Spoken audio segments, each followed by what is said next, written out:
अस्सलाम वालेकुम। आज हम चैप्टर 2 के न्यूमेरिकल नंबर 2.4 का स्टार्टअप लेने वाले हैं। सबसे पहले उसके स्टेटमेंट देखें। स्टेटमेंट वो कहता है एक टेनिस बॉल है, उसे हमने ग्राउंड फ्लोर से initial velocity 30 metre per second देकर हाइट पर पहुंचाया। दोबारा से, a tennis ball is lifted from a ground floor with the initial velocity of 30 metre per second. The time taken to reach its maximum height is 3 metre. यानी वो कहता है 3 second उसे लगे कि 30 मीटर पर सेकंड की velocity जब दी गई तो 3 सेकंड उसे लगे सबसे ज़्यादा बुलंदी पर जाने के लिए। अब देखो इनिशियल डाटा देखो, इनिशियल वेलोसिटी क्या है 30 metre per second, final velocity उसकी होगी 0 मीटर। जब भी कोई चीज़ नीचे से ऊपर की तरफ जाती है तो कुछ सेकंड नैनो सेकंड के लिए ऊपर स्टे करती है, वो उसकी फाइनल वेलोसिटी होती है, ऊपर स्टॉप हो जाती है। वो फाइनल वेलोसिटी क्या आ गई 0 मीटर पर सेकंड हमारे पास है। टाइम कितना लगा उसे हाइट पर जाते हुए 3, यानी कि ऊपर जाते हुए 3 मीटर पर सेकंड। वो अब हमसे डिमांड क्या करता है, वो कहता है हमें हाइट फाइंड करके दो और टाइम पीरियड फाइंड करके दो। हाइट फाइंड करके दो कि वो कितनी हाइट तक गई, टाइम पीरियड क्या फाइंड कर, वो कह रहे हैं वो टाइम बताओ जिसमें वो ऊपर गई फिर नीचे आके ग्राउंड फ्लोर पर वापस गिर गई। यानी कि वो कहता है कि टोटल टाइम बताओ जिससे वो पहले हमने उसे ऊपर की तरफ थ्रो किया फिर वापस आके नीचे ज़मीन पर कितने टाइम के बाद वो गिरी। सबसे पहले हम हाइट फाइंड करेंगे। अब ये देखें, हाइट फाइंड करने के लिए हम थर्ड इक्वेशन का यूजिंग थर्ड इक्वेशन का सहारा लेते हैं। 2as is equal to v f square minus v i का स्क्र। इसका सहारा लेते हैं। थर्ड इक्वेशन ऑफ मोशन की मदद से हम हाइट फाइंड करेंगे। अब एक चीज़ देखें, ये चीज़ है कि आप इधर देखें कि ये जो एक्सेलरेशन दिया हुआ है, ये एक्सेलरेशन हो जाए, ये एक्सेलरेशन ए तब होता है जब हम कोई चीज़ को, किसी भी न्यूमेरिकल को, किसी भी सिचुएशन को ग्राउंड पे डील करें।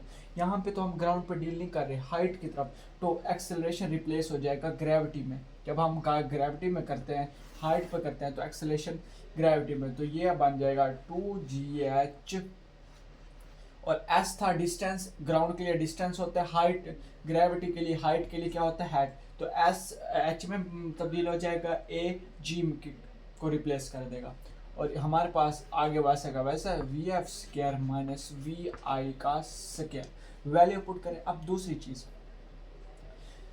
2 वैल्यू पुट करें, जी की वैल्यू हमारे पास होती है 10 और एच हाइट हमने फाइंड करनी है। वी एफ कितना है हमारे पास 0 का स्क्र माइनस वी आई हमारे पास कितना है 30 का स्क्र हमारे पास हो गया। अब देखो हमने बॉल को नीचे से ऊपर की तरफ थ्रो किया, बॉल गई हमारे नीचे से ऊपर, बॉल नीचे से ऊपर गई, जबकि ग्रेविटी एक्ट करती है ऊपर से नीचे। तो ये वर्क हुआ जो हमने ग्रेविटी के अगेंस्ट फोर्स लगाई, ग्रेविटी नीचे एक्ट कर रही है। ग्रेविटी की वैल्यू तब 10 तब होती है जब कोई चीज़ नीचे की तरफ गिरी हो। ये चौक है, नीचे की तरफ गिरेगा तो ग्रेविटी की डायरेक्शन में होगा, तो पॉजिटिव 10 ग्रेविटी की वैल्यू होगी। लेकिन हमने बॉल को ऊपर फेंका, यानी कि ग्रेविटी के अपोजिट हमने उसको वर्क कराया, तो वैल्यू क्या आएगी, जी की वैल्यू हमारे पास -10 आएगी। 10 2 20, हमारे पास ये हो गया -2 -20h और 0 का स्क्वायर माइनस और 30 का स्क्वायर, ये हमारे पास हो गया 900। 30 का स्क्वायर लो तो 900 हमारे पास हो गया, माइनस से माइनस कैंटर एच और हमारे पास माइनस से माइनस का कैंसिल हो जाएगा। 900 डिवाइडेड बाय 20 जब करेंगे 0 से 0 कैंसिल, 2 1 2 2 45 90, तो हमारे पास हाइट कितनी आ गई 45 मीटर। ये हमारे पास हमने हाइट फाइंड आउट कर ली। हमने यहाँ तक इसकी हाइट फाइंड आउट कर ली। दोबारा से देखें कि वो कहते हैं एक टेनिस बॉल है, उसे हमने ग्राउंड से एक हाइट की तरफ पहुँचाया, initial velocity 30 metre per second के साथ, टाइम पीरियड भी दिया, फाइनल वेलोसिटी भी, उधर जाके बॉल रुकी। वो हमें कहता है हाइट और टाइम पीरियड मालूम करके दो। हाइट को मालूम करें हम थर्ड इक्वेशन का यूज़ करेंगे। दूसरी चीज़ कि जब ये एक्सेलरेशन, ये वाला एक्सेलरेशन ग्राउंड पे होता है, ये वाला डिस्टेंस भी ग्राउंड पे होता है, लेकिन हम तो हाइट से डील करें तो जी और एच से रिप्लेस हो जाएगा। यहाँ पर जी की वैल्यू हमने नेगेटिव इसलिए डाली क्योंकि वर्क जो हो रहा है, हम बॉल को अगेंस्ट तक ग्रेविटी भेज रहे हैं, इसलिए जी की वैल्यू नेगेटिव हो गई। यूँ करके हम हाइट फाइंड आउट करें। हाइट फाइंड आउट करें, अब हम टाइम पीरियड को फाइंड आउट करते हैं। आप देखें टोटल टाइम उसने क्या बताऊँ, उसने हमें बताया कि 3 सेकंड लगे बॉल को ज़मीन से इस हाइट तक, यानी कि यहाँ तक मैक्सिमम हाइट तक जाने के लिए 3 सेकंड लगे, यानी कि 3 सेकंड बाल ने लिए जाते वक्त, वही 3 सेकंड लगेंगे बाल को नीचे आते वक्त, तो +3। तो ये हमारे पास हो गया, टोटल टाइम आ गया 6 सेकंड। दोबारा से देख लो कि 3 सेकंड बाल ने लिए ग्राउंड से हाइट की तरफ जाते वक्त, वही 3 सेकंड बाल लगी हाइट उसी सेम हाइट से ग्राउंड की तरफ आते वक्त, इसलिए टोटल टाइम हमारे पास हो गया 6 सेकंड। इसी लिहाज से हमारा न्यूमेरिकल नंबर 2.4 भी कंप्लीट हो गया।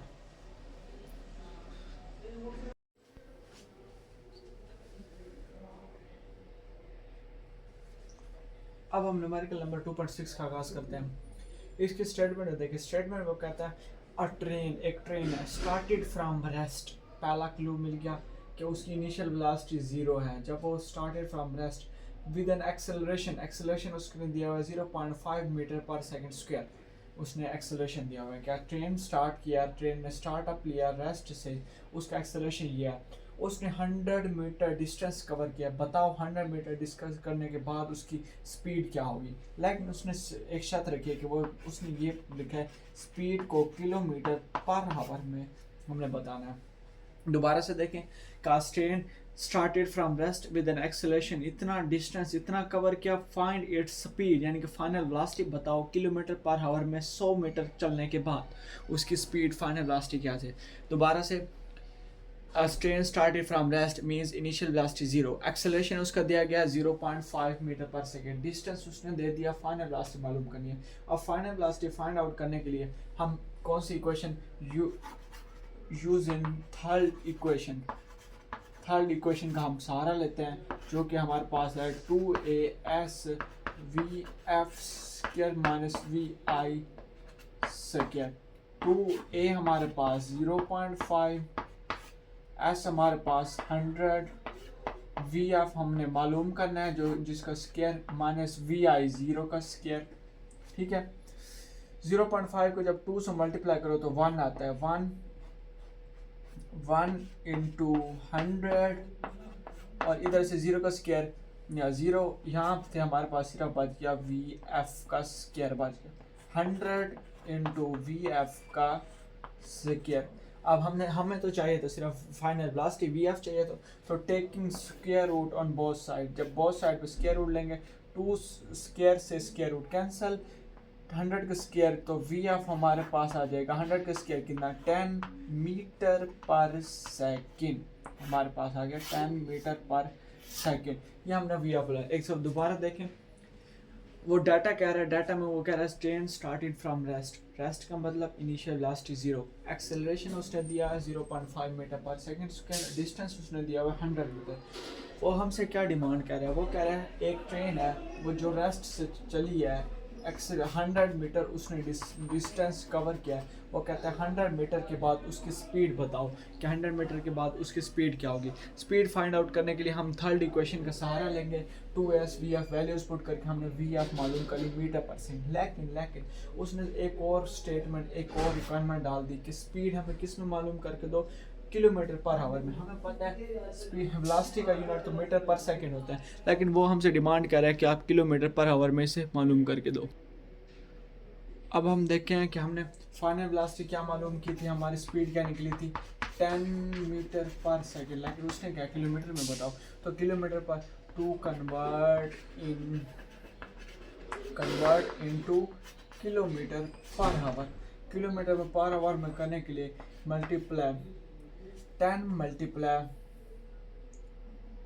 3600 आवर 1000 करेंगे, 3600 आवर 1000, 2 से 2 0 कैंसिल, 1 से 1 कैंसिल, तो ये हमारे पास आ गई 36 किलोमीटर पर आवर में इसकी स्पीड आ गई।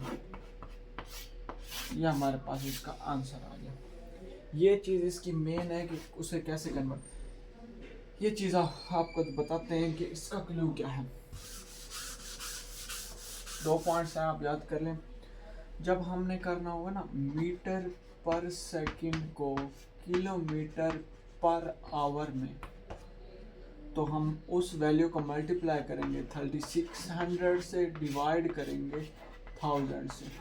ठीक है, जब होगा किलोमीटर पर हावर को मीटर पर सेकंड में जब कन्वर्ट करना होगा, जब इस उलट तो इस ये उलट हो जाएगा, हमारे पास हो जाएगा मल्टीप्लाई हो जाएगा 36 और मल्टीप्लाई हो जाएगा हमारे पास 1000 और डिवीजन में क्या चला जाएगा 3600 हमारे पास चला जाएगा। ये न्यूमेरिकल नंबर 2.6 था, बहुत ही इंपॉर्टेंट न्यूमेरिकल। अब हम नेक्स्ट 2.7 को देखते हैं।